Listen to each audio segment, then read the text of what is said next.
Espace TV, les grandes gueules, tout sur les dessus de l'actu. Ahmed Camara, Zachary Milimono, Roby, Mohamed Djibril Camara, Moussa Moïsila, Lamine Girassi forment les grandes gueules. Mercredi 10 juin, merci de nous rejoindre dans cette émission, les GG. 3 moyens pour interagir à nos sujets. GG 8037, vous allez sur le site de la radio, le www.espacefm-guinée.info, ou faites le 657 39 13 13. Si vous êtes à l'étranger, vous rajoutez le code de la Guinée, le 00224, pour donc participer à cette émission. Au menu ce mercredi, l'Afrique du Sud accueille un colloque international sur les bonnes pratiques électorales, un colloque axé sur la mise en œuvre de la déclaration des principes internationaux sur l'observation et la surveillance impartiale des élections. La société civile guinéenne y participe à travers le CNOX.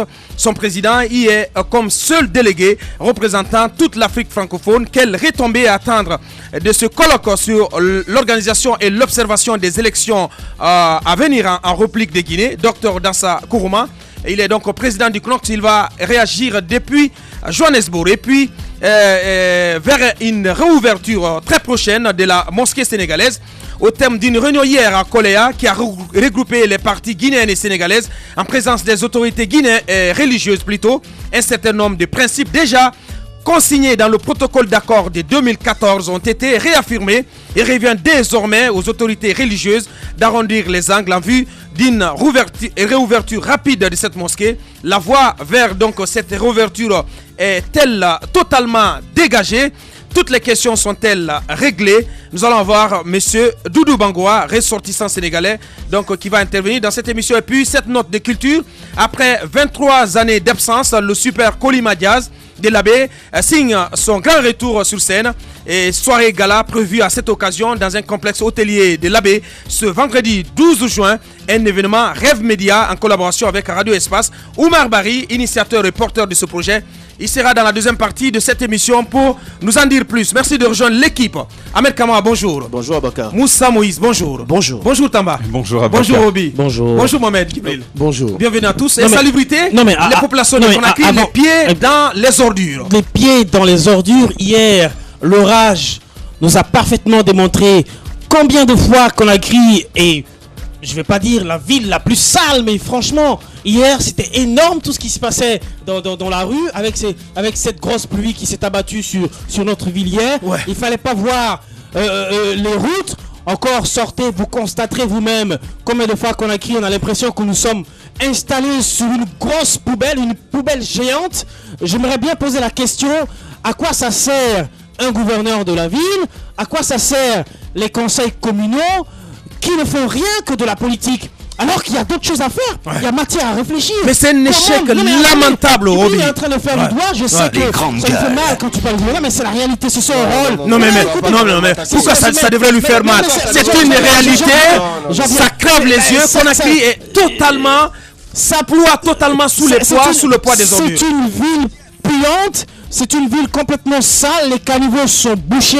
Les gens hier, il fallait les voir les pieds complètement dans les immondices. Ça c'est la réalité. Je veux dire que les conseils communaux dans les quartiers quand même doivent prendre un peu leurs responsabilités. On doit pouvoir s'organiser. Même s'il n'y a pas de PME, chaque quartier aujourd'hui a la possibilité de s'organiser. Il y a beaucoup de jeunes qui sont... Mais il faut des moyens, Roby. Ils ont les moyens. Il faut quelques moyens. Quels moyens? Attendez, je vous explique. Ils passent la journée assis devant leur maison, la bouche béante. Allez, s'il s'agit d'aller arnaquer les petits commerçants qui sont installés dans leur quartier, ou aller s'asseoir dans les cafés, bavarder politique, etc. Ça, ils peuvent le faire. Mais créer les initiatives, réfléchir. Vous pensez que les moyens tombent du ciel? Les moyens ne tombent pas du ciel. Il faut réfléchir. Il faut avoir des initiatives. Il faut avoir la capacité d'impulser ces initiatives-là. Il y a beaucoup de jeunes qui sont au chômage dans les quartiers. Il y a les collectes des impôts au niveau des commerces dans les quartiers qui peuvent servir à la collecte des ordures dans les maisons. Je veux dire, il faut que chacun participe en même temps que les populations doivent participer, mais les conseils communaux, le gouverneur, etc.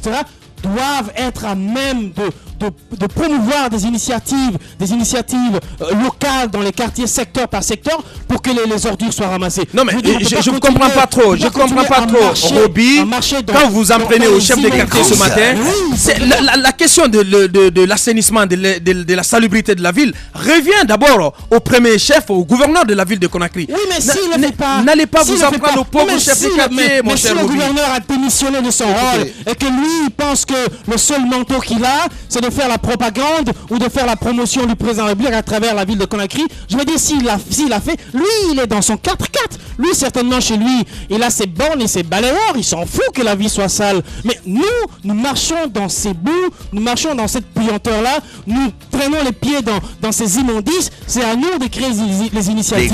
C'est au chef de quartier de s'engager, à faire en sorte que les jeunes qui passent tout le temps assis à faire du thé dans le quartier s'engagent pour collecter les ordures. Mais ils ne vont pas s'engager comme ça quand même. Oui, il faut quelques moyens. Allez-y, Mohamed Djibril. C'est important que j'apporte cette précision. Je ne suis pas dans cette émission pour défendre une personne. Non, laisse tomber, je suis là pour défendre des personnes. Besoin, Mohamed c'est important, c'est important que je le rappelle. Deuxièmement, Ahmed souffre, que je le rappelle, c'est important. Non, on se calme, mais c'est important que j'apporte cette précision. Je ne suis pas là pour défendre une personne, mais un principe.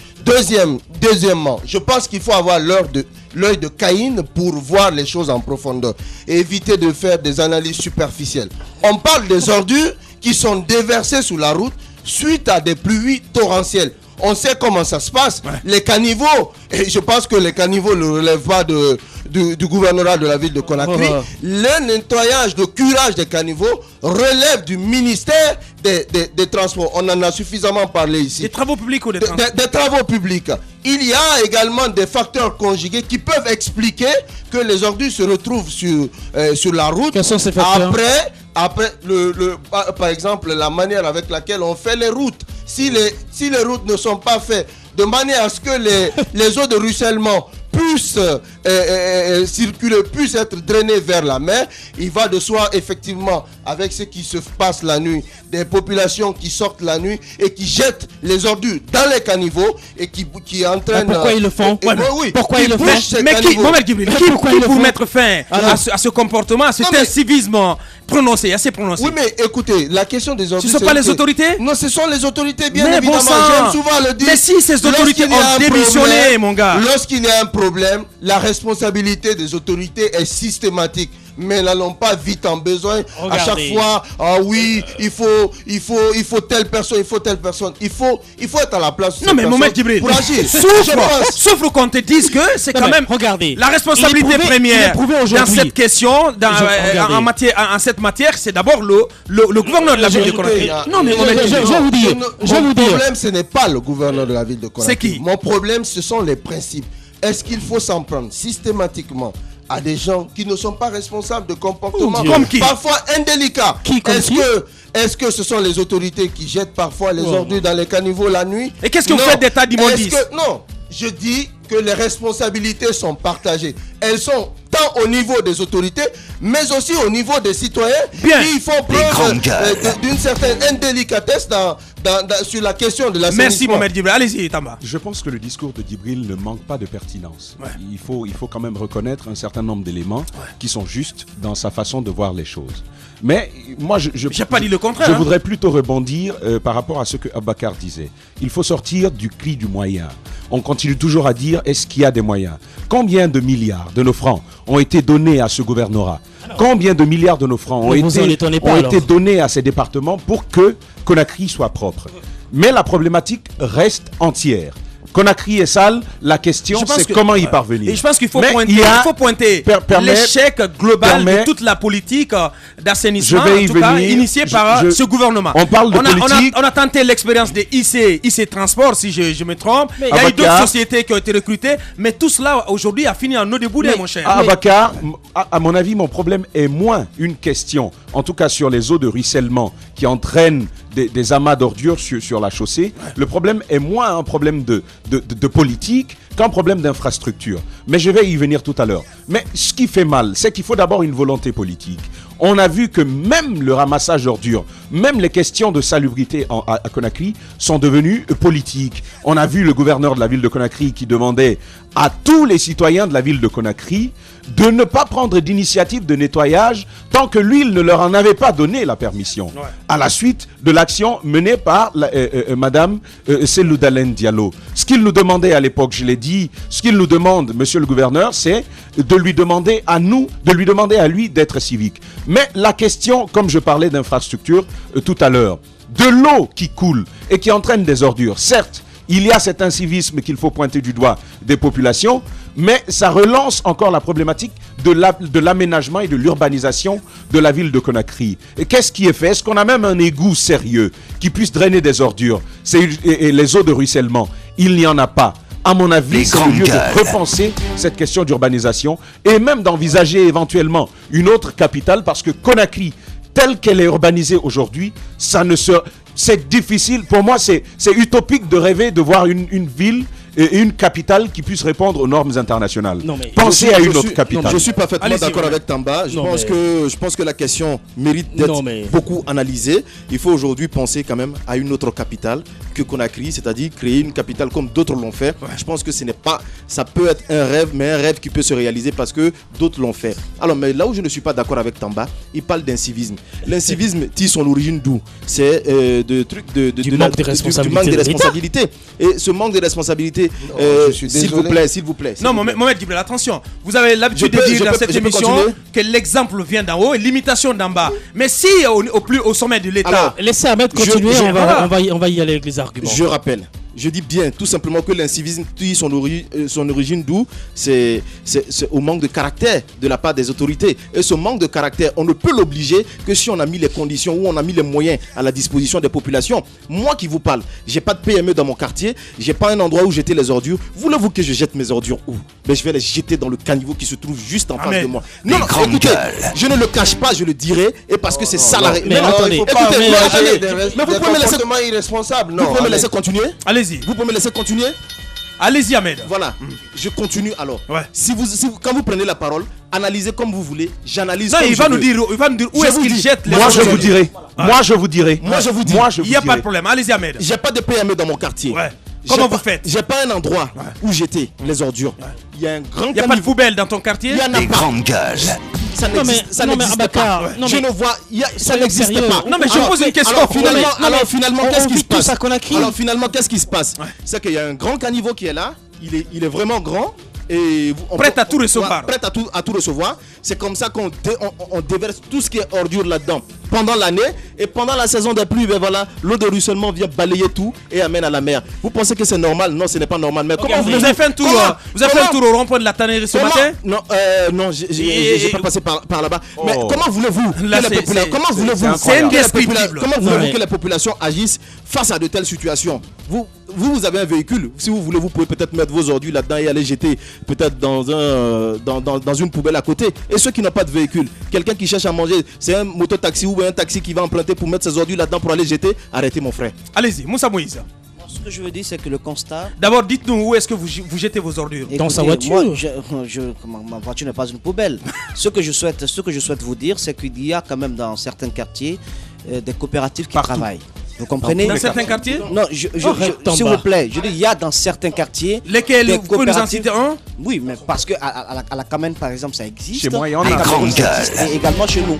Vous comprenez? Ça peut être des coopératives, la plupart d'ailleurs ce sont des coopératives, des PME privées, donc qui sont rattachées au gouvernorat de la ville de Conakry, qui travaillent aussi avec le ministère de l'administration du territoire, qui passent en moyennant un montant qui est payé à la fin du mois, Roby, si tu le permets, et ils viennent, ils prennent les ordures. Mais c'est vrai que c'est une pratique qui n'est pas répandue dans tous les ménages.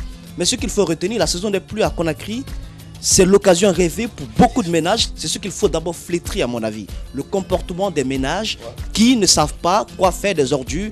Non, écoutez, ils ne doivent pas utiliser les eaux de ruissellement comme des moyens naturels pour charrier les ordures. Parce qu'ils ne se posent pas la question où est-ce que ces ordures vont déboucher. Dans quel autre ménage ces ordures vont déboucher, les conséquences qui vont en découler. Je pense qu'il faut d'abord faire une politique de sensibilisation auprès des ménages pour qu'elles comprennent que la défaillance de l'État dans la mise en place d'une politique réelle de lutte contre l'insalubrité dans la ville de Conakry ne doit pas être pour eux un prétexte pour être complètement à côté de toute valeur citoyenne et de jeter les ordures dans les caniveaux. Ça, c'est un premier constat. Deuxième constat, on pense au sommet de l'État que la gestion des ordures appartient à ceux qui n'ont rien réussi dans leur vie. Donc à ceux qui ont du muscle, à ceux qui ont des jambes bien en forme et qui peuvent rapidement prendre une pelle et aller prendre des ordures. Non, je suis désolé, la question des ordures, vous qui avez fait un peu de tout, vous qui êtes sorti de la Guinée, vous savez que la gestion des ordures appartient aux spécialistes qui font des études pour cela. Dans notre pays, on banalise le secteur, on confie à ceux qui sont un peu en forme, des hommes en muscle, pour faire le travail. Et le travail sera mal fait. Parce qu'il faut commencer du début jusqu'à la fin. Ce que le public voit. Proposition de solution, Moussa. C'est cela on a besoin ce matin. Oui, mais d'abord, il fallait faire le constat. Ouais. Proposition de solution. Ouais. Je pense qu'il faut arrêter de tout le temps faire de la question des ordures une question politique, une question de campagne. Ouais. Ça, c'est un premier point. Je suis d'accord. Deuxièmement, il faut réellement lancer un appel d'offres pour une société privée qui va s'occuper de la gestion des ordures. Mais ça a été fait par le passé. Il y a eu quel problème? Vous vous rappelez? Oui. Voilà, nous n'allons pas réveiller les démons. On ne sait pas dans quelles conditions ces sociétés ont été recrutées. Il faut de la rigueur. Il faut de la rigueur en amont, au recrutement de la société. Je sais de quoi est-ce que je parle. On a mis du nationalisme là-dedans, on a teinté tout cela d'une certaine appartenance politique et voilà ce que ça a donné. Ça a donné un chaos.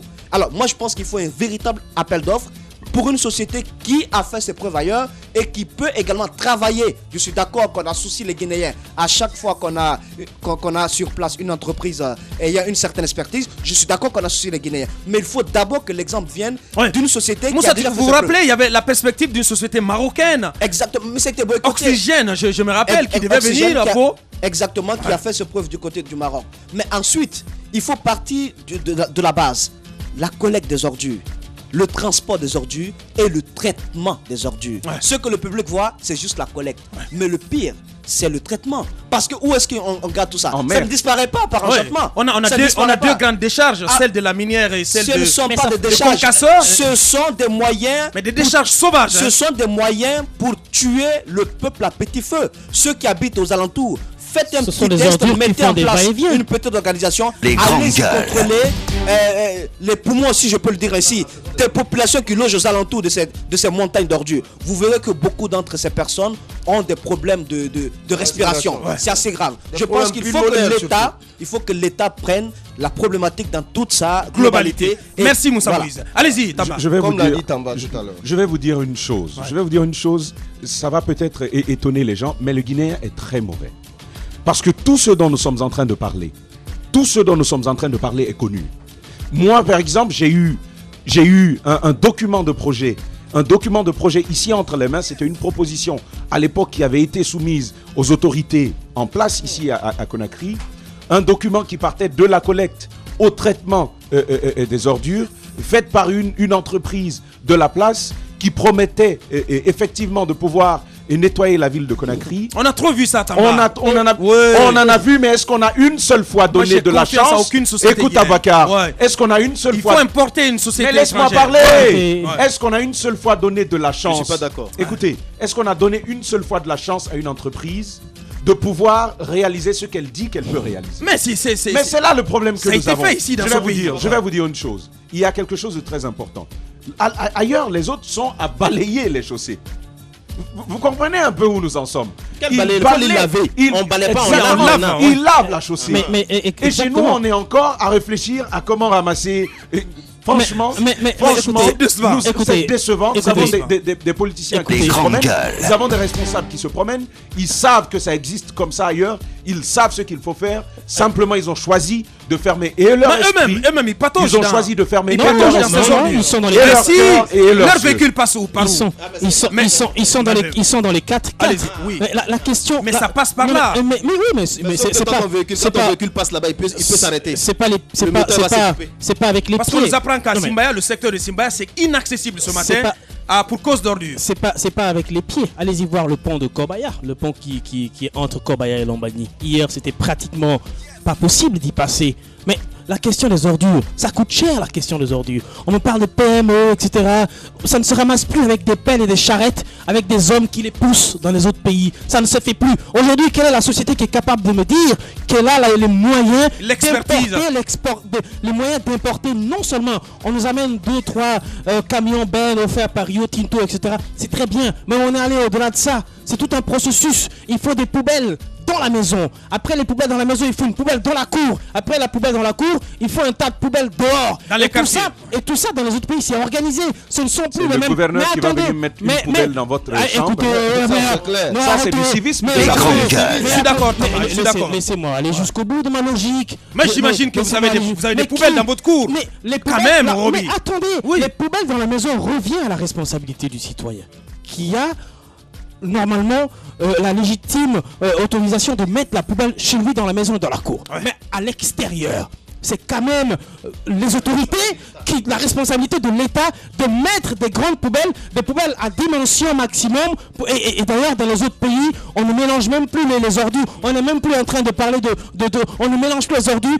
Les sachets ne sont plus dans la même place que les bouteilles, etc., etc. Et au-delà de ça, il y a d'autres matières qui sont même interdites. Donc, à partir de là, il y a les machines pour les collecter. Il y a les machines qui balayent les routes. Pour les transporter. Allez-y en Côte d'Ivoire à côté. Il y a des machines faites pour balayer les routes. D'autres viennent pour ramasser. Et après, d'autres viennent pour le lavage des déchets. Où ça existe ici? Faites le tour de Kaloum. Vous parlez d'urbanisation. Kaloum est quand même un peu moins urbanisé. Ou alors allez-y dans les quartiers comme la Minière. C'est un peu moins urbanisé. Vous avez vu une once de poubelles installées au bordure de la route pour dire aux citoyens, non, pas du tout. Faites un tour dans les quartiers comme Sonfonia ou qui sont même pas accessibles. Les grandes gueules. Parlez plutôt de Bonfils ou d'Abondi. Les statistiques ne sont pas exhaustives, mais 40% des ordures qui se promènent dans la circulation viennent des marchés. Allez-y faire le tour des marchés. Le gouvernement ne va pas là-bas pour collecter les taxes, etc. Qu'est-ce qu'ils font pour installer les poubelles dans les marchés? Merci. C'est pas possible. Merci Roby. Merci Roby. Vous avez été très complet. Allez-y. Je pense que Tamba et Moussa ont eu une très bonne lecture de la situation. Ouais, le contraire. Non, écoutez, je pense que quand on parle d'une question, il ne faut pas parler d'un pan de la question. Il faut parler de la question dans sa globalité. Je pense qu'ils l'ont dit. D'abord, la solution à cette sempiternelle question de l'assainissement, c'est d'abord la spécialisation. Il faut que le choix repose sur des sociétés qui sont spécialisées. Et ça, c'est la responsabilité de l'État. Mais il faut ajouter à cela l'urbanisation. Parce que quand la ville n'est pas bien urbanisée, Tamba le disait tantôt, on parle de facteurs conjugués qui expliquent le fait qu'à chaque fois qu'il pleut, les ordures se retrouvent sur la route. Est-ce que c'est le fait, même si vous mettez en place des sociétés qui sont spécialisées sur la question de l'assainissement, si la ville n'est pas bien urbanisée, vous allez retrouver les mêmes ordures sur les mêmes routes après des pluies torrentielles. Il ne faut pas se le mentir. Merci Mohamed Djibril. Ahmed Kamara, on en vient à ce sujet. Une nouvelle plaque d'immatriculation valable pour 3 jours. Pour les importateurs de véhicules, vous nous apprenez ce matin. Oui, les importateurs de véhicules ne comprennent rien. Ils sont embrouillés par cette nouvelle mesure au niveau du port autonome de Conakry. Une mesure mise en place par le ministère des Transports. Qu'est-ce qui se passe? C'est qu'avant, quand vous importez un véhicule, vous avez un document qui vous est remis par l'importateur qui vous permet en 72 heures de vous procurer d'une plaque normale. Alors qu'est-ce qui se passe maintenant? C'est qu'avant de sortir du port, on vous fait payer 150 000 francs guinéens et les 150 000 francs, on vous dit non, c'est une plaque provisoire pour vous permettre de circuler pendant, je crois, 72 heures également avant de vous procurer d'une autre plaque. Sauf que ce que les gens ne comprennent, les importateurs de véhicules ne comprennent pas, c'est que quand vous payez les 150 000, vous n'avez aucun reçu, ça c'est un, et vous n'avez pas de plaque. Mais on vous oblige à payer les 150 000. Où vont les 150 000? Et ce que je demande aux autorités, quand on veut mettre une nouvelle décision en place, c'est très simple. Prenez le temps d'informer, d'expliquer. Quand on n'explique pas, ça devient grave. Aujourd'hui, ceux qui importent les véhicules sont surpris. Et je pense que ce n'est pas normal. Le ministère devrait s'expliquer pour nous dire exactement où vont ces 150 000 francs guinéens. Bien, on s'intéresse à la tournée du Premier ministre au Fouta, Moussa Moïse, et avec quelques déclarations. Oui, des déclarations qui ne surprennent guère parce qu'il n'y a rien de nouveau à mon avis. C'est déjà des pratiques que l'on connaît bien au Premier ministre, chef du gouvernement. Et du côté de Popodara, donc dans la région de la baie, Alaï Dusso d'ailleurs, notre correspondant le rapporte bien dans son article, le chef du gouvernement s'est donc donné cet exercice, celui de convaincre les citoyens donc de la région à être patients, à croire que le pouvoir, c'est Dieu seul qui le donne. Ouais. Et donc à serrer les rangs derrière le président qui est aux commandes. Il a pris d'ailleurs l'exemple de celui du roi au Maroc. Il a pris l'exemple également du côté de la Mecque. Toujours le chapelet à main avec le microphone recouvert d'un tissu blanc. Donc la superstition bat son plein lorsque notre chef du gouvernement prend la parole. Eh bien, il leur dit, vous savez, au Maroc, lorsqu'on prononce le nom du roi, mais on dit que Dieu l'assiste. Il dit à la Mecque, lorsqu'on dit le nom également du roi, mais on dit que Dieu l'assiste. Les grandes gueules. Il aimerait que la même chose se fasse ici, qu'on soit patient derrière le chef, parce qu'il ne sera pas éternel. Pour preuve, il a pris l'exemple du président Ahmed Sékou Touré, qui a géré le pays et qui aujourd'hui n'est plus, dont la famille se trouve dans des conditions assez déplorables. Il a pris également l'exemple du général Lansana Conté, tout en finissant par le président Alpha Condé pour dire que le président Alpha Condé n'est pas éternel, qu'il s'en ira un jour, à chacun son tour, pour ainsi dire. Alors, donc, c'est un discours, à mon avis, qui est certes, on dira, c'est une partie du discours global qu'il a prononcé, ouais. Mais quel est le lien entre un tel discours qui consiste, à mon avis, à endoctriner un peu plus le peuple, parce que ça ressemble un peu au discours que les colons tenaient quand ils venaient coloniser l'Afrique. Avec l'évangélisation, vous êtes noir, vous êtes fait ainsi, comprenez que le noir ne peut pas bouffer le blanc, il faut être patient, le royaume des cieux appartient à celui qui supporte toute cette pénitence, vous finirez un jour par voir le Seigneur le Tout-Puissant. Moi j'aimerais que le chef du gouvernement parle de développement quand il est à l'intérieur du pays. Ouais. J'aimerais qu'il parle d'échecs, de réussite, mais aussi de ce qu'on peut attendre d'eux. J'aimerais qu'il parle... Il y a par exemple Mali, où il s'est rendu. Mali qui n'a pas une once de goudron. Exactement. Vous vous rappelez, l'année passée, la route Labé-Mali a été coupée pendant 4 mois. Oui. Pendant 4 mois, ouais. Et il y a des problèmes, aux alentours même du côté de l'Abbé, parce que nous avons parlé de ce dossier, un contrat avait été confié à une entreprise de la place. Absolument. Qui l'a pas du tout exécuté ou qui l'a pas achevé. Encore 5 ? Oui, vous le savez très bien. Ouais. Alors, j'aimerais qu'il parle de cela. Faut pas donner de l'eau sucrée au peuple quand il vit dans la misère. Il faut plutôt lui faire comprendre pourquoi est-ce que cette misère persiste. Quels sont les efforts que vous avez déployés depuis 5 ans pour que cette misère disparaisse? Je pense que c'est la meilleure solution au lieu de parler de distribution du pouvoir à partir du ciel. Ce n'est pas important. Les chefs de gouvernement à travers le monde aujourd'hui sont en train de se promener à travers le monde dans des réunions, dans des grandes rencontres où on lève des fonds, d'investissement, où on va convaincre les investisseurs pour venir. Mais dites-moi, depuis que notre Premier ministre est Premier ministre, où il est allé, si c'est pas se promener dans les villages, mais c'est tout à fait normal. Qu'est-ce que vous voulez qu'il dise d'autre? Son expérience s'arrête qu'à des discours politiques. Quand les discours politiques teintés de religion. Ouais. Enfin, je veux dire discours politiques teintés de religion. En réalité, c'est pas la religion parce qu'il sait que les gens sont sensibles à cela. Donc, il utilise cela. C'est un couloir pour lui et ça débouche tout le temps sur le discours politique. Mais je veux dire, ne vous attendez pas à quelque chose d'autre. Ne vous attendez pas à un miracle. Le Saïd Fofana n'a jamais tenu de conférence de presse ici pour inviter la presse et leur expliquer la politique générale du gouvernement. Chaque ministre se débat de son côté pour communiquer, etc. Il n'y a jamais eu une centralisation de la communication du gouvernement au niveau du Premier ministre. Je veux dire que s'il va à l'intérieur du pays, c'est pour faire campagne, c'est son rôle, c'est pour ça qu'il a été nommé. Voilà. Bien. Vous n'attendez rien de lui. Que peut-il espérer, en tout cas, en allant chasser sur les terres de HCLU d'Alain Diallo? En tout cas, Roby fait bien de le dire. Monsieur le Premier ministre emploie le discours que l'abbé peut écouter. Et je pense que c'est stratégique, comme ça qu'il avance. Je veux dire rapidement une chose. En tant que croyant, Monsieur le Premier ministre, je crois bien que c'est Dieu qui donne le pouvoir. Mais il y a quand même cette petite précision à apporter. Dieu donne le pouvoir, mais Dieu est juste. Il ne fait pas dans l'injustice pour donner le pouvoir à quelqu'un. Alors faites tout pour que les élections soient transparentes. C'est le message que la Guinée attend. Merci Tamba. La radio, c'est aussi l'heure. Nous marquons une pause de 4 minutes. Derrière, nous revenons. Événement Espace TV. Hors série. La Guinée profonde, c'est aussi l'histoire, la tradition à travers les mœurs et coutumes de chacune des villes de l'intérieur du pays traversé. Hors série poursuit son offensive dans les préfectures, sous-préfectures, les communes rurales et les campagnes de la Guinée.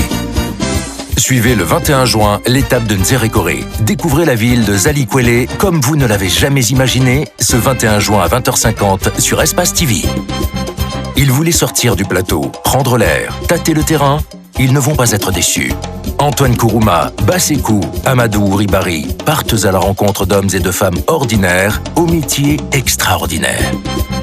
Hors série Nzerekore, c'est ce 21 juin à 20h50 sur Espace TV. Espace TV, regardons mieux. Merci de nous regarder à la télévision du côté de Pita, mais aussi à Mamou, à Dalaba, à Sangaredi, à Kamsar et à Boké. Merci donc de votre fidélité. Les GG continuent dans un instant. Doudou Bangoua, il est ressortissant sénégalais. Il va s'exprimer sur la question donc de la mosquée sénégalaise suite à la réunion d'hier qui s'est tenue du côté de Koléa au ministère de la Sécurité. Un certain nombre de principes ont été pris et réaffirmés, des principes qui étaient déjà consignés dans le protocole d'accord signé entre les parties guinéennes et sénégalaises en 2014. Et nous prendrons aussi la direction de l'Afrique du Sud à Johannesburg, plus exactement, d'où nous attend Dr Dansa Kourouma. Il participe à un colloque international sur les bonnes pratiques électorales et qui concerne précisément aussi notre pays. Dr Dansa Kourouma, il va s'exprimer chez nous. Et dans la deuxième partie, Oumar Bari, initiateur et porteur du projet concernant le retour de Super Kolima Jazz sur scène du côté de l'Abbé. Ça sera ce vendredi 12 juin du côté de l'Abbé. Un rapide coup d'œil sur vos SMS reçus au GG 837. Ce premier message qui dit bonjour les GG, c'est DTS depuis Wanidara. Djibril, pourquoi tu tentes de défendre l'indéfendable? Conakry est sale. Le gouverneur s'occupe de faire la campagne, les gars. Mbalia, au lieu de s'en prendre, Madiba plutôt, au lieu de s'en prendre chaque fois au gouvernorat, il faut faire une large sensibilisation pour que la population ait un comportement plus responsable.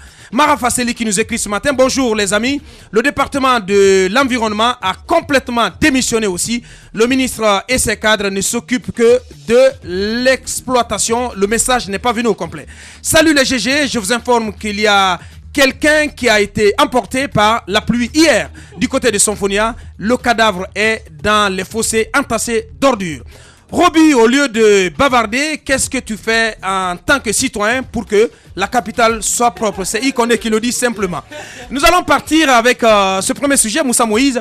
Il y a une réunion cruciale hier du côté du ministère de la Sécurité au sujet de la mosquée sénégalaise. Une énième réunion, il faut le dire, entre donc les responsables des autorités guinéennes, la partie guinéenne donc liée par le conflit autour de la mosquée sénégalaise et bien entendu la communauté sénégalaise. Ouais. Donc au cours de cette réunion, il y a eu des pistes de solutions. Parce que pour l'instant, la mosquée reste toujours fermée, mais on nous apprend que la réunion va se poursuivre. Mais selon certains bruits du couloir, la mosquée pourrait toujours avoir le nom mosquée sénégalaise et fonctionner sur le respect des accords qui avaient été signés à l'époque, les accords dont j'ai parlé dans cette émission, entre la communauté guinéenne, entre la partie guinéenne et la communauté sénégalaise. Parce que dans cet accord, il a été dit que l'imama, au niveau de la question de l'imama, le premier imam pouvait être guinéen, secondé par un imam sénégalais, ainsi de suite, de telle sorte qu'à chaque décès ou en cas d'incapacité, d'indisponibilité, qu'il y ait un tour qui soit respecté pour les deux communautés. Alors, donc, on va écouter Doudou qui est déjà en ligne. Hein? Qui est déjà en ligne. Ensuite, je reviendrai avec ce nouveau document que j'ai sur l'histoire de la mosquée sénégalaise. Bien. Le premier accord n'est pas celui dont on est en train de parler. Il y a eu un accord en 2008. Je vous en parlerai après. Doudou Bangoua, ressortissant sénégalais en direct. Les grandes gueules. Bonjour Doudou. Oui, bonjour les grandes gueules. Bienvenue dans cette émission, Moussa Moïse. Alors Doudou, on ne va pas revenir sur la genèse de ce problème. On en a suffisamment parlé. Expliquez-nous d'abord ce qui s'est passé hier et où est-ce que vous en êtes aujourd'hui. Bon voilà, hier, ce qui s'est passé, les autorités guinéennes et sénégalaises avaient invité toutes les deux parties autour d'une table afin de trouver une solution et rouvrir la mosquée. Et au cours de cette rencontre, j'avoue que la vérité a jailli. C'est la vérité qui a jailli. Bien. Aucune partie n'a gagné. C'est pas la victoire du Sénégal ni la victoire de la Guinée, c'est la victoire de l'islam. C'est la victoire du peuple sénégalais et guinéen ensemble. C'est la vérité en un mot qui a jailli. Et quelle est cette vérité, Doudou? Pardon? Quelle est cette vérité? On nous apprend qu'il a été décidé au terme de la réunion que la mosquée soit aussitôt rouverte. La vérité, en réalité, il y a certains gens qui disaient que la mosquée n'était pas une mosquée sénégalaise et la mosquée ne s'appelle pas mosquée sénégalaise, ça s'appelait mosquée du centre. Ils ont rencontré toutes sortes de choses. Mais hier, toutes les parties ont amené des papiers, des documents de la mosquée, des titres fonciers qui dataient de 1919, du temps colonial, et qu'on a présenté. Et les autorités ont été très objectifs là-dessus. Ils ont dit la vérité. La mosquée, c'est une mosquée sénégalaise. Elle a été construite par des Sénégalais. Et le terrain acheté par des Sénégalais. Et de génération à génération, les différentes communautés sénégalaises ont géré cette mosquée jusqu'à nos jours. Moi, personnellement, si vous parle comme ça, il y a mon grand-père El Hadj Ndiaye Kane. Les grandes gueules. Qui faisait partie de ceux qui ont construit la mosquée. Et ses enfants, les Badara Kane, Doudou Kane et ainsi de suite, ont été à la mosquée. Et aujourd'hui, moi aussi, je suis là-dessus. Et comme tant d'autres, des familles Diop, Thiam, et ainsi de suite, qui sont là, qui sont devenus même guinéens. Donc, c'est ça la réalité, alors, quoi. Dodo, il y a un problème dont vous n'avez pas parlé. C'est ce qui a causé tout ce litige. C'est le fonctionnement, l'organisation de la mosquée. Et la question de l'imama. Et chaque parti veut avoir la clé de fonctionnement de la mosquée. Et on nous apprend que la mosquée sénégalaise, c'est pas une mosquée, c'est pas une entreprise, mais c'est tout comme parce qu'elle ferait entrer beaucoup d'argent. Bon, justement, c'était là le problème. Parce que si vous vous rappelez, le 27 juillet 2014, le 27 juin 2014, quand on inaugurait la mosquée, après la reconstruction, il y avait eu des problèmes. Après, le Premier ministre nous a convoqués à la primature et on avait instruit au secrétaire général des affaires religieuses de régler le problème d'une manière définitive. Alors, nous nous sommes retrouvés pendant 2 jours. On a travaillé là-dessus et un accord est né. Des accords sont nés autour de cette rencontre. Et quand nous avons résumé en résolution, c'était la résolution 1 sur l'imama, la résolution 2 c'était sur la dénomination de la mosquée sénégalaise, la résolution 3 c'était sur le sujet des sermons du vendredi, et la résolution 4 sur les statuts pour la gestion et fonctionnement de la mosquée. Alors, Doudou, on a bien envie de comprendre.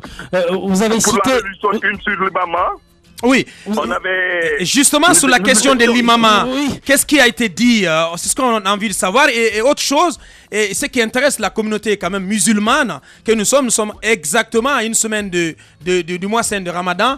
Qu'est-ce qui a été décidé? Est-ce que cette mosquée va être rouverte avant? Les grandes gueules. Justement, cette mosquée sera réouverte avant le mois de Carême. Inch'Allah, on va voir parce que hier...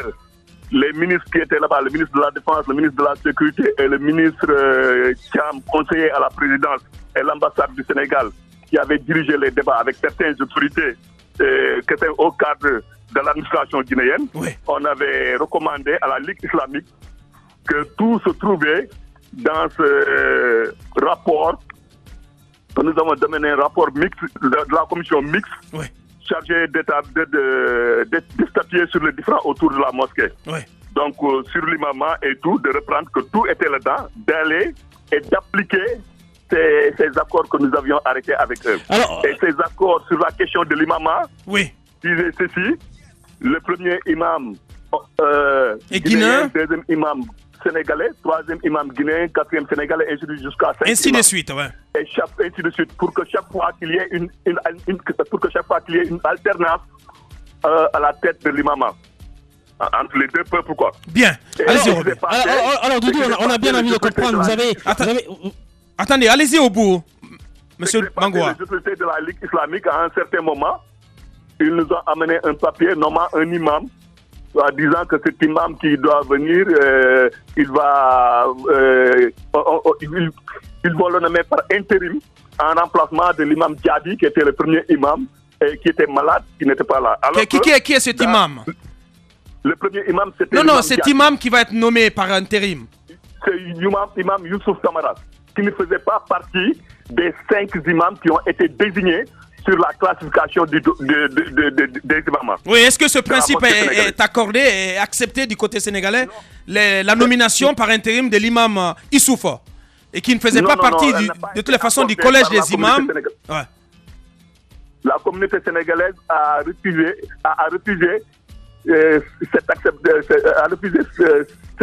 cette nomination. La nomination de cet imam. Ouais.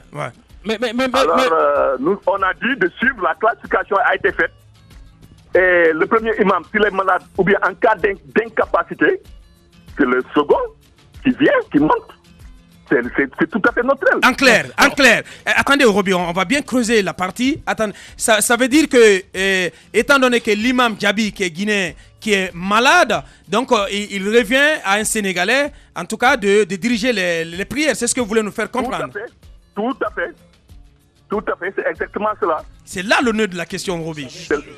Oui, mais bien sûr. Ouais, mais moi, je suis quand même étonné parce que imam sénégalais ou imam guinéen ou imam burkinabé, c'est quand même la prêche qui est importante. Monsieur Doudou, vous avez cité les problèmes en 4 points. Vous avez parlé de l'imama, du statut de la mosquée, de la dénomination, etc. Mais dites-nous, est-ce que en réalité, c'est pas le problème de la gestion des aumônes qui a posé problème? Parce que la question de Moussa est très importante. Non, quand même. Arrêtez qu'il réponde. Exactement. Est-ce que c'est pas là le nœud gordien, la gestion des aumônes? La mosquée sénégalaise, c'est quand même une question de gros sous, hein? Oui. Tout à fait. Ça peut être le cas aussi. Parce que la résolution sur le sujet des sermons du vendredi a été claire. On a dit le soussou est la langue utilisée pour les sermons du vendredi. Ces sermons peuvent être dits en arabe ou en autre langue, mais toujours traduits en soussou. Et c'est ce qui se fait. Notre imam, l'imam de la mosquée sénégalaise, il est tout couleur. Il ne comprend pas très bien Wolof, des trucs comme ça. Donc quand tu fais son sermon, il le fait en tout couleur, en poulard. Et c'est traduit aussitôt en soussou. Et maintenant, que les gens disent que peut-être qu'ils ne veulent pas que l'imam parle cette langue-là, c'est pourquoi on l'attaque de gauche à droite. C'est pourquoi même ils l'ont sanctionné un jour en disant qu'il n'a pas prié pour le filet national. Et ils l'ont traité ils ont mis tous les péchés d'Israël sur sa tête. C'est ceci, pas ce qu'ils n'ont pas dit hier. Bien. Et ça, c'est les autorités de la Ligue islamique, des affaires religieuses, qui sont au-dessus de tout ça. C'est regrettable, mais c'est ça la vérité. Doudou Bangoua, ressortissant sénégalais en direct dans cette émission. Rassurez-nous, avant de partir, que vous allez poursuivre les négociations aujourd'hui et que tout cela va déboucher sur la réouverture de cette mosquée dans les jours à venir. Tout à fait. Nous allons poursuivre les négociations à l'image de ce qui s'est passé hier. Oui, mais avec les autorités de la Ligue islamique. Oui, la Ligue islamique, la recommandation des autorités ont été claires. Ils ont dit que ce ne sont pas eux qui doivent faire le travail que la Ligue islamique ou bien les affaires religieuses doivent faire. Donc, ils ont recommandé seulement que les affaires religieuses appliquent les résolutions que nous avions discutées, qu'on avait arrêtées ensemble. Les deux parties avaient arrêté, qu'on les applique à la lettre. Maintenant, aujourd'hui, on se retrouvera à la Ligue islamique pour préparer la mise en œuvre de cette affaire. De ces accords. Merci, Doudou Bangoua. Mais sauf qu'il faut dire aussi que la mosquée, elle est ouverte à tout le monde. On veut seulement faire de cette mosquée une maison en verre, que tout dans la transparence et la clarté. Bien. Merci, Doudou Bangoua. 9h, 10h30 sur Radio Espace Guidé. Retrouvez les grandes gueules ou le débat citoyen sur la radio d'opinion. Savoir et comprendre l'actualité. C'était à l'instant Doudou Bangoua sur sénégalais que nous venons d'écouter Ahmed Kamara. Ben écoutez, de toutes les façons, si ils nous rassurent qu'ils se sont compris, ben il n'y a pas de problème, c'est ce que nous avons souhaité depuis longtemps. Mais ce que je souhaite dans ce pays, qu'on cesse quand même de, comme je vous l'ai dit, quand vous allez dans n'importe quel pays, vous avez des mosquées qui appartiennent à certaines communautés. Vous partez aujourd'hui en Angola, vous avez des mosquées qui appartiennent aux Guinéens. Et vous n'allez pas dire à ces Guinéens de parler en angolais, ils vous parlent dans une langue qui passe facilement entre la communauté communauté. Vous allez aux États-Unis, les fidèles comprennent. vous avez des mosquées qui appartiennent à des Guinéens. Vous n'allez pas leur demander de prêcher en anglais. Non, je pense que vous prêchez dans une langue où ça peut passer facilement. Donc je pense que ce genre de problème, dorénavant, on devrait quand même éviter de créer ce genre de problème pour ne pas entacher la religion dans ce pays. Continuez à réagir au GG 87 où vous allez sur le site de la radio, le www.espacefmguinée.info ou vous faites le 657 39 13 13. Nous allons revenir dans un instant. Nous marquons une pause de 9 minutes. Derrière, nous revenons pour avoir Dr Dansa Kourouma en ligne depuis Johannesburg. Omar Barry aussi se prépare pour son projet de retour sous scène du Super Colima Jazz. Ça sera du côté de la baie ce vendredi. Dans un instant, nous revenons. Politiciens véreux, fonctionnaires corrompus, promoteurs immobiliers voyous, justice passive. La Guinée devient-elle mafieuse ? Les grandes gueules d'Adafo Média ne lavent pas plus blanc, mais vous permettent de défendre votre pays en vous informant. Avec les grandes gueules d'Adafo Média, dénoncez les turpitudes, nous garantissons le secret des sources. Envoyez vos documents à espacefmguinée.info, rubrique Contact. Les grandes gueules d'Adafo Média ou le socle de la liberté d'expression en Guinée.